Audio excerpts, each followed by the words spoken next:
Hello, everyone, and welcome to part three, The Lightning of the Mind. This is the third part of my Myth of 2026 series, where we're looking at astrological transits of this year through the medium of Greek mythology, mostly. So let's get stuck in. We're entering this story together. So I'm going to tell you my story again. I am a mother of four children and an archetypal astrologer. But I am also a rebel. This feels significant in this workshop. I don't tend to make traditional life choices, and I'm often thinking about why things are the way that they are and how we could maybe do them differently. So I've just taken one of my children out of school. So this is the second child that I'm homeschooling. My other two are a little bit younger, so not quite there yet. Which is uh yeah, I'm in that space of transition and a little bit nervous. But also just looking at the school system and thinking about the ways that I really want my children to be educated, it makes more sense for me to homeschool. I have not worked for someone like within someone else's business since I had my oldest child. So when I was when I was 20, I lost that job. And since then, I've just started my own businesses and I've had a bunch of different businesses. But there's something about working for someone else now that I just can't even, like, how do people do that? I'm so far outside of that paradigm that, to be fair, I don't think anyone would even employ me because my employment history is so self-employed at this point. So, yeah, bit of a rebel. And also wayfinding in the dark, which I feel like this is kind of where we're all at, where we're all sort of winging it. We're all sort of trying to figure out what our life looks like in this changing world. How how are we how are we supposed to live and what do we want that to look like? There's a real sense that at this point the rug is being pulled out of all underneath all of us, and we're all having to find a new way of existing in the world. And in some ways, I think this transit is responsible for that. Um, so we're all made of stories, and I'm sure that you all have stories of how you are also a rebel, and how your astrology is lit up by this transit too. So we're going to open this space to share this story and to meet Prometheus. We honor the below, the above, and the space that we share. North stone, east breath, south fire, west water, and the center that each of us sits within.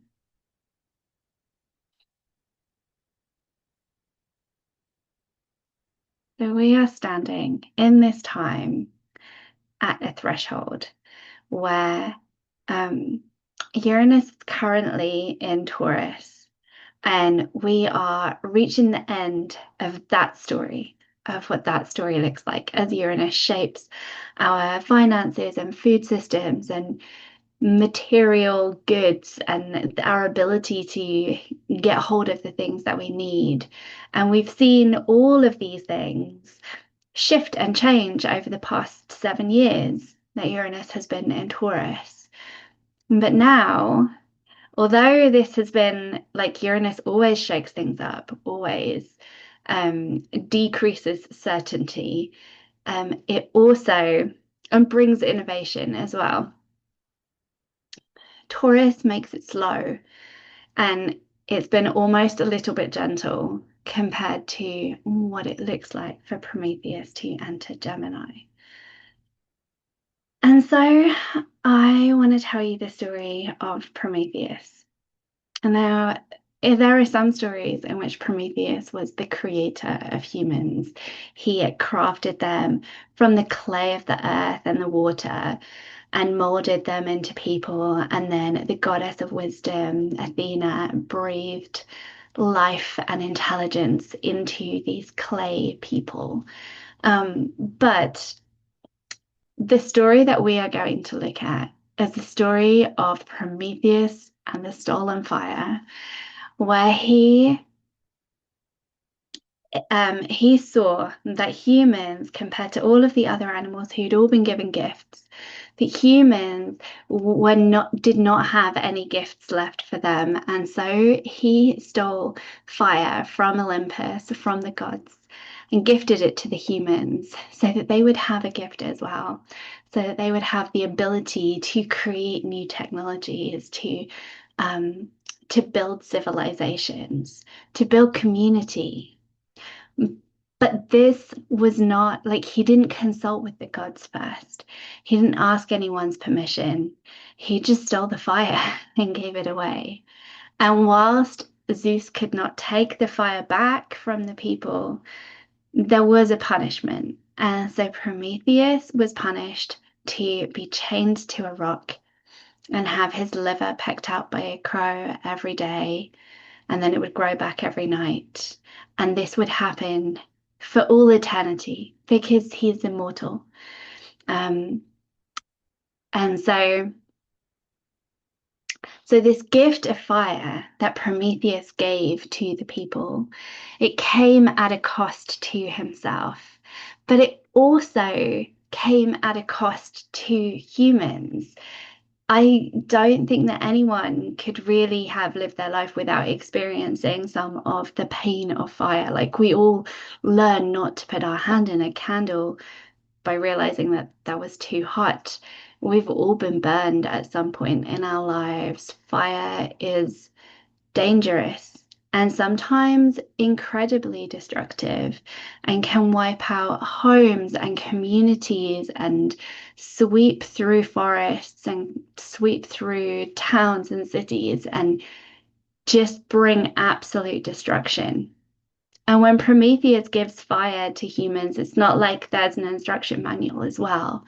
They experience the warmth of fire that draws a community together. They experience what it is to be able to cook their food and then create new food from this new technology of fire, and to be able to create technologies that are powered by fire. But they also experience destruction and devastation and the ways in which fire is hard to contain. And even when it feels like it is fully contained, there are times that it can burn out of control. I know from some of the older people that I know in the witchcraft community that many of them know people who have burned down their houses by leaving a candle lit, as something as innocent as a candle. And so we can never be we can never be thoughtless with fire. We can never fully relax in its presence because there is that inherent danger within it. And this is the gift that comes from this Promethean energy. This is the gift of Uranus.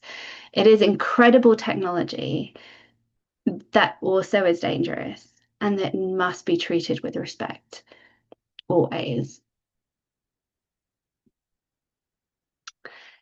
And so, as like when Frankenstein came out, I was watching it. I don't know if anyone else has watched Frankenstein. It is just a true masterpiece. It's absolutely beautiful. But the additional title to it, the additional title to Mary Shelley's novel of Frankenstein is A Modern Prometheus, Frankenstein or A Modern Prometheus.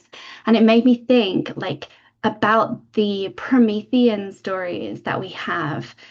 And the story of Frankenstein, as told by Guillermo del Toro in his beautiful movie, is the story of an incredible genius who has all of this potential to create something truly wonderful and unique, becomes obsessed with immortality and the idea of creating something that could live forever or reanimating dead bodies so that humans could live forever.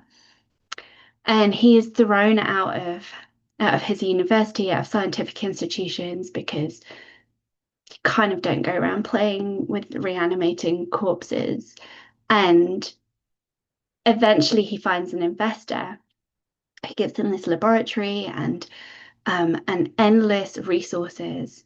And he collects these body parts from like the battlefield. I think it's that through the Crimean War, he collects these body parts from a battlefield and stitches them together and creates this creature. But when this creature comes to life, he is um, so disappointed at the ways that it hasn't matched his expectation.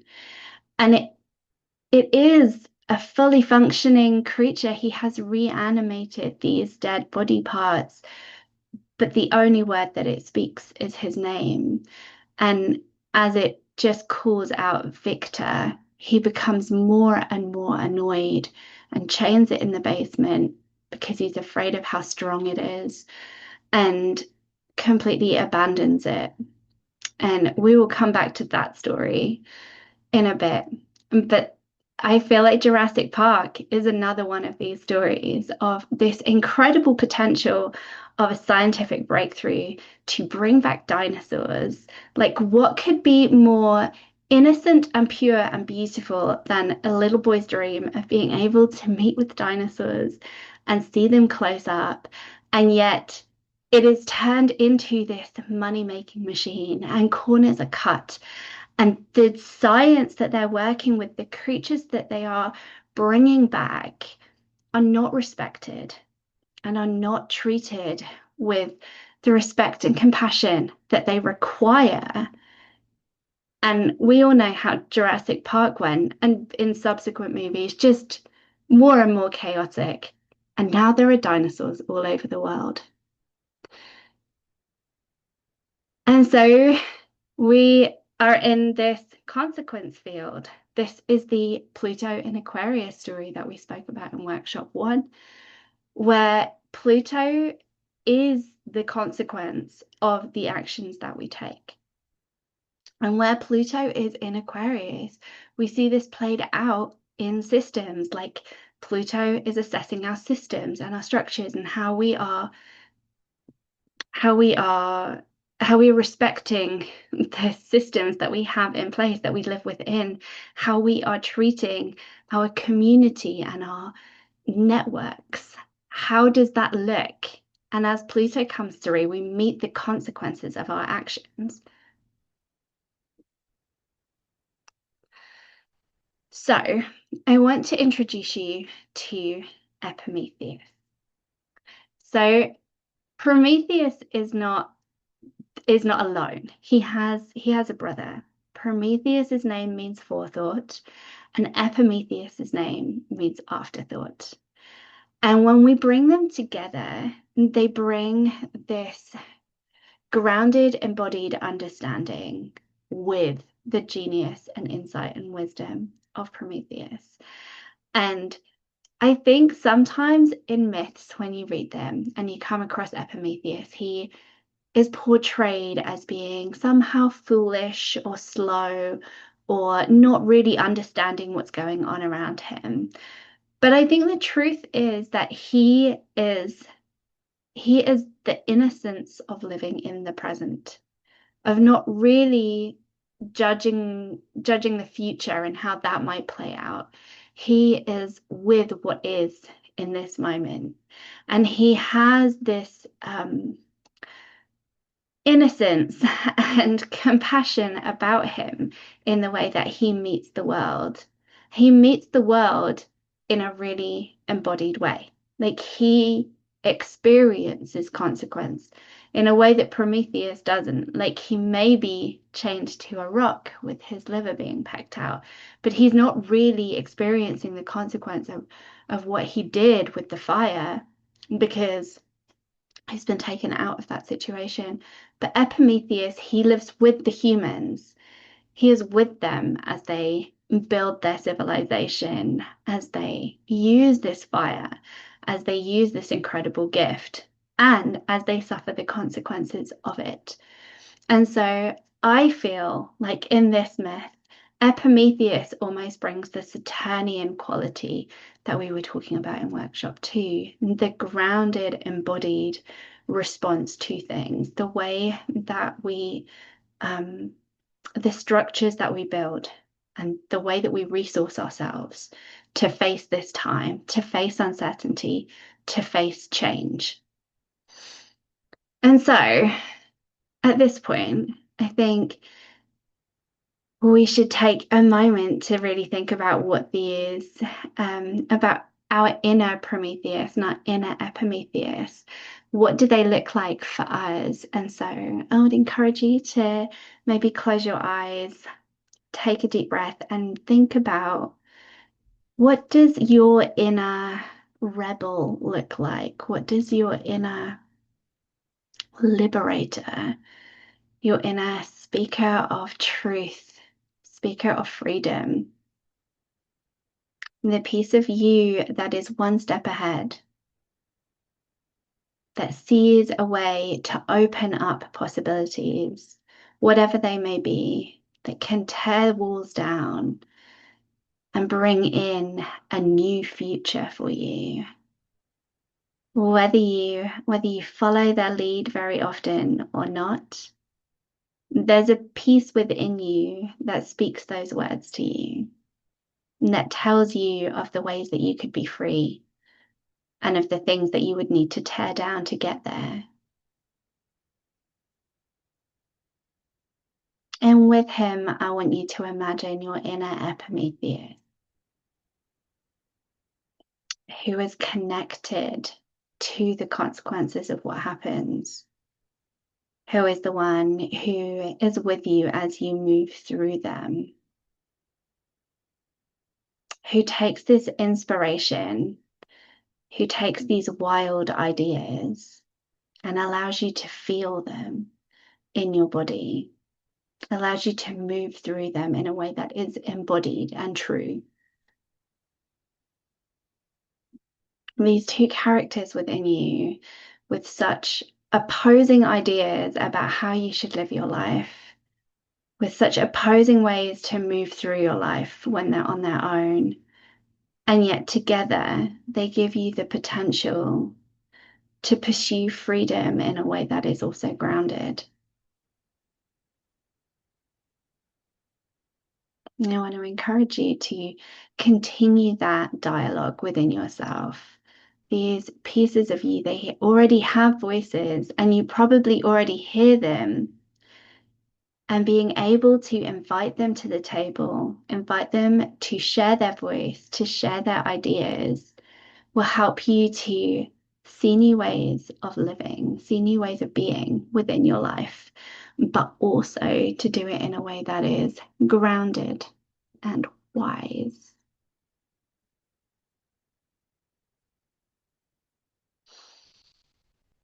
And so I want to introduce you to the next piece of the story of Frankenstein, where Victor Frankenstein is visited by his brother and his brother's fiance. And as she is wandering the house, she hears a noise in the basement and she goes down and finds the creature there. And for the first time in his life, this creature is met with compassion and curiosity and kindness and respect. And as she tries to communicate with him, as she tries to understand what it is and how he is in the world, she plants something within him that I think shapes the way the rest of his life goes. He experiences kindness. He experiences connection for the first time in the way that he has been craving his entire life. And he will be shaped by that, even though he won't see her again until she dies. But he won't have this relationship with her, but he is shaped by this moment of connection. And so I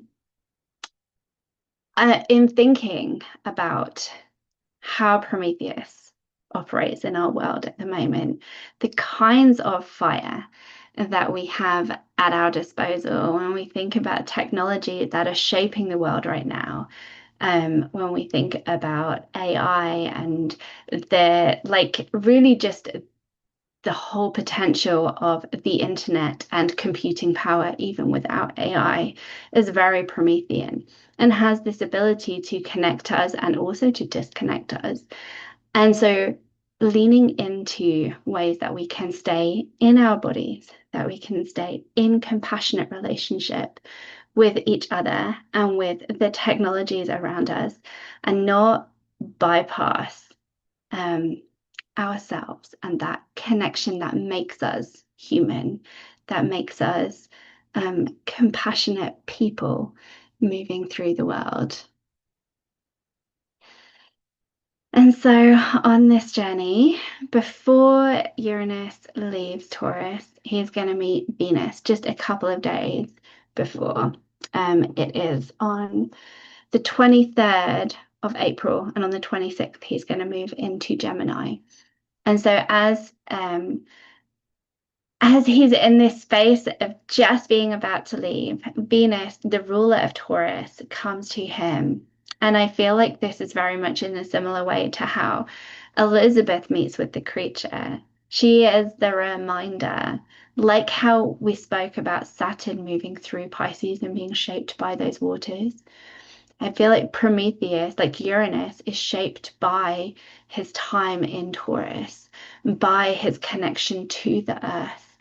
And Venus reminds Uranus that we are connected to the earth, and that love is the most important of our values, and whatever is not built on love will not last. No matter how innovative it is, it will hurt us eventually. And so, again, this is the theme that we keep coming back to this year, really leaning into our deepest core values, really leaning into who we are, but what we love, what we really value in this life, in this world, is a really important part of how we want to be moving through this year.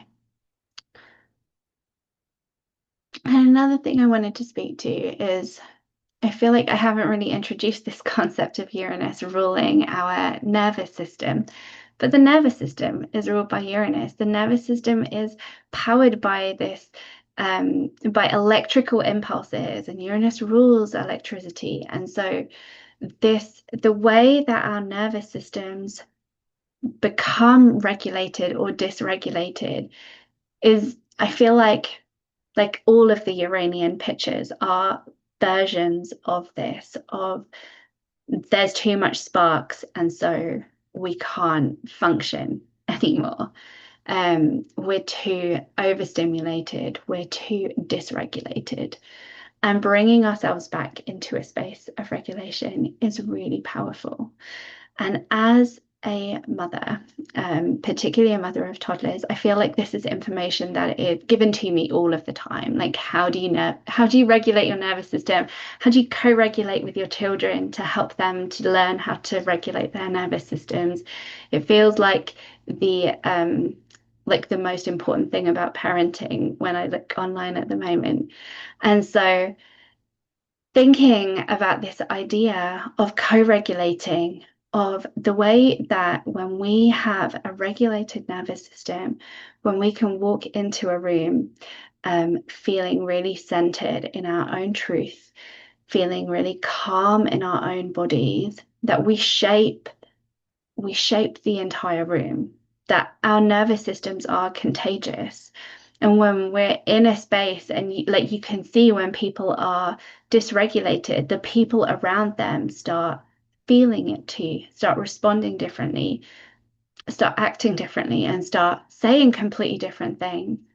This comes back to us being really rooted in our own values, knowing what that means for us, knowing knowing what we want that to mean is really powerful, because it helps us to not get carried away by the energy that is around us when other people are struggling to control all of their impulses, all of the the pieces that are getting lit up by all of the different things that are going on around us.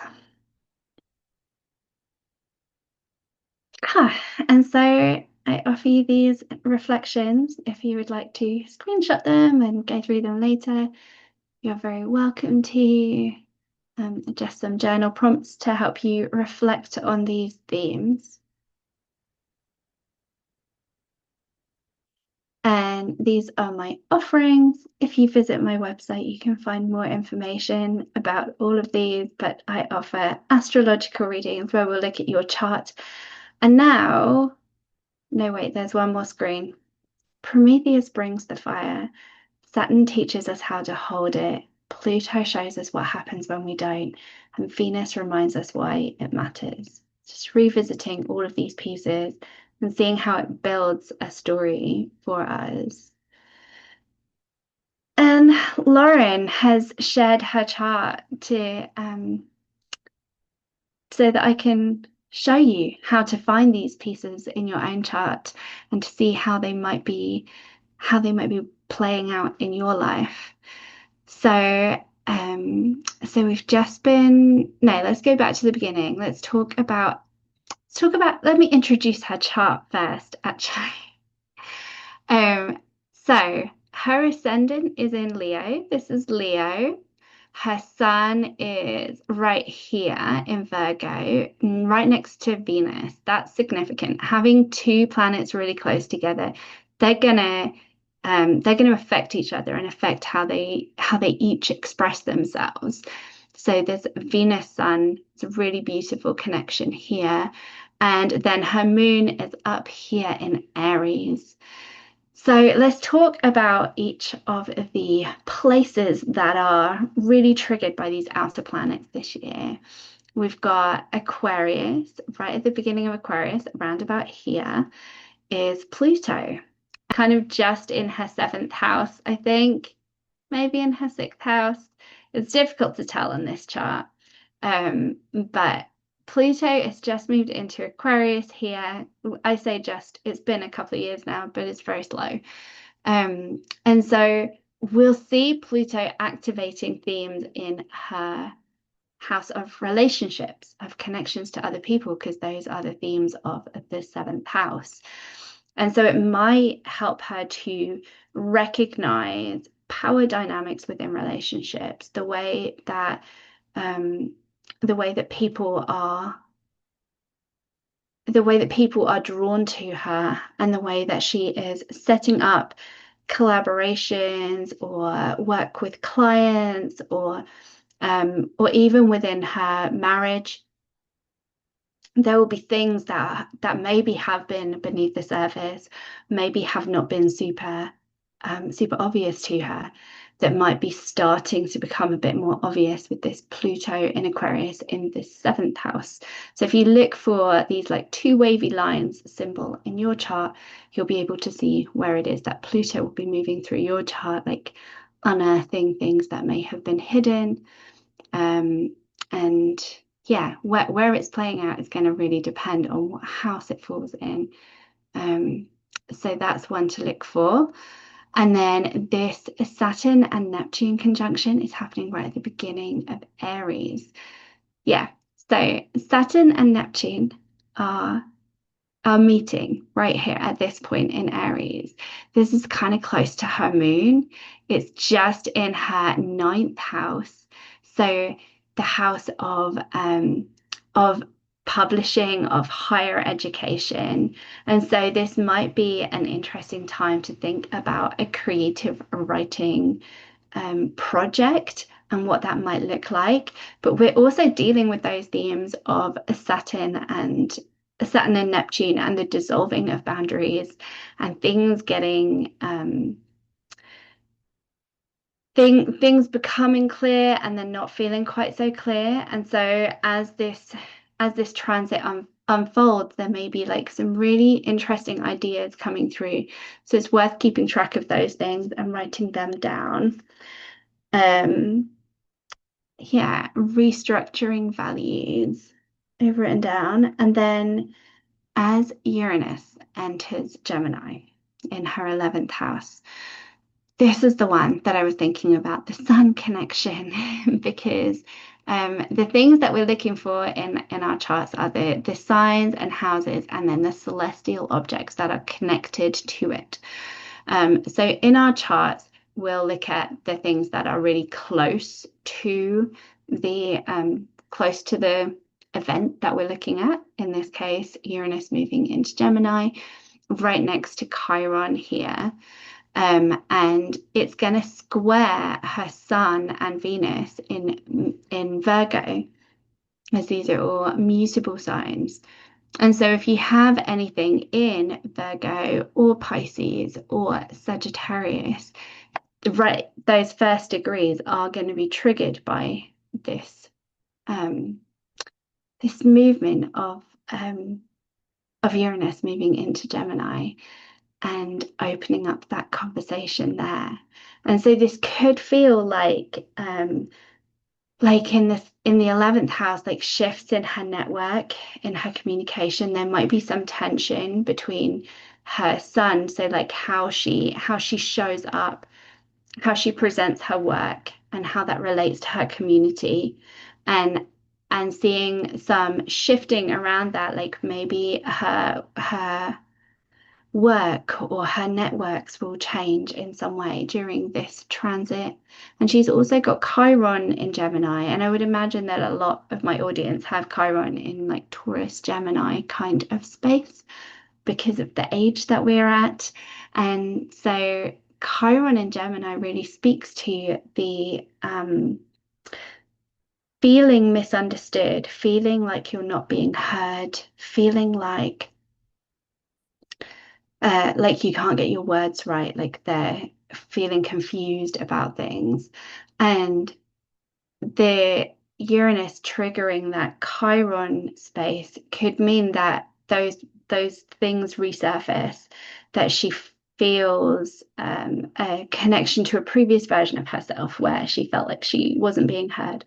She felt really deeply misunderstood, and recognizing this as a time to like bring liberation. Like Uranus is the liberator. How can you be freed from those beliefs that are holding you back? How can you craft yourself a new story around what it means to use your voice, and how you do that in the world?